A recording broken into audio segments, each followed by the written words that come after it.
మంచి ఉద్యోగం, బంగారం లాంటి భార్య, 2 పిల్లలు, జీవితం సాఫీగా సాగిపోతున్న క్రమంలో హఠాత్తుగా భార్య చనిపోయింది. అసలేం జరిగిందో తెలుసుకునేలోపు 5 రోజుల తర్వాత భర్త ప్రాణాలు సైతం పోయాయి. దీంతో 2 పిల్లలు అనాథలుగా మారారు. ఇంతకీ అసలేం జరిగింది? ఆనందంగా ఉన్న ఆ కుటుంబంలో వరుస చావులకు కారణాలేంటి? గ్రామస్తులు, పోలీసులు ఏం చెబుతున్నారు?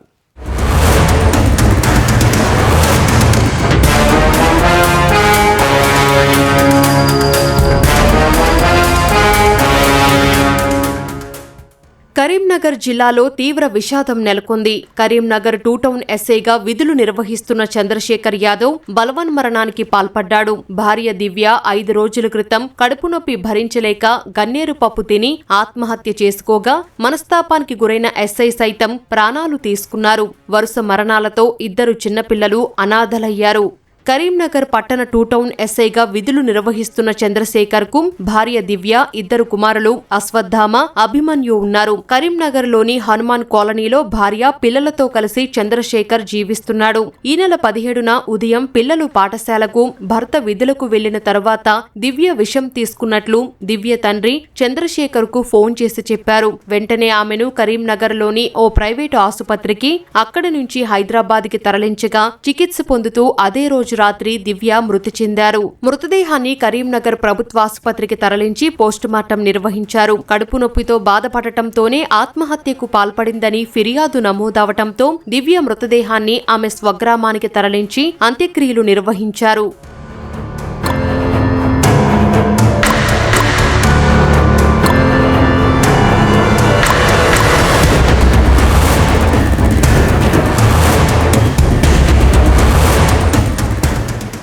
కరీంనగర్ జిల్లా ఇల్లందకుంట మండలం సీతంపేటలో అంత్యక్రియలు నిర్వహించే సమయంలో గ్రామస్తులు, మహిళా సంఘాలు ఎస్ఐ చంద్రశేఖర్ పై దాడికి యత్నించారు. పలువురు ఆగ్రహంతో చెప్పులు విసిరారు. ఒకరిద్దరు రాళ్లు విసిరేందుకు ప్రయత్నించి అంత్యక్రియల్లో పాల్గొనవద్దని వాదించారు. ఈ క్రమంలోనే దివ్య తండ్రి తెడ్ల చిన్నసమయ్య కుటుంబీకులు చంద్రశేఖర్ ను ఓ గదిలో ఉంచి తాళం వేశారు. పోలీసులు ఘటనా స్థలానికి చేరుకున్నా గ్రామస్తులు శాంతించకపోవటంతో ఎస్ఐ గదిలో ఉండగానే దివ్య కుమారుడితో అంత్యక్రియలు నిర్వహించారు.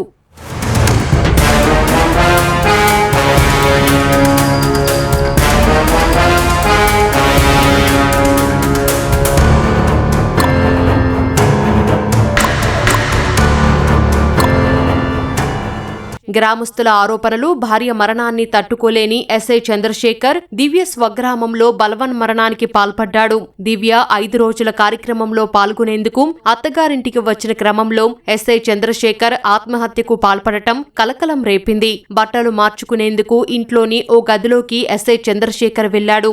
ఎంతసేపటికి గది నుంచి బయటికి రాకపోవడంతో అనుమానం వచ్చి చూడగా ఉరివేసుకుని ఉండటంతో హుటాహుటిన జమ్మికుంటలోని ఓ ప్రైవేటు ఆసుపత్రికి తరలించారు. అక్కడ ఎస్ఐ ప్రాణాలు కాపాడేందుకు ప్రయత్నించినా ఫలితం లేకపోయింది. ఎస్ఐ చంద్రశేఖర్ ను పరీక్షించిన వైద్యులు అప్పటికే మృతి చెందినట్లు ధృవీకరించారు.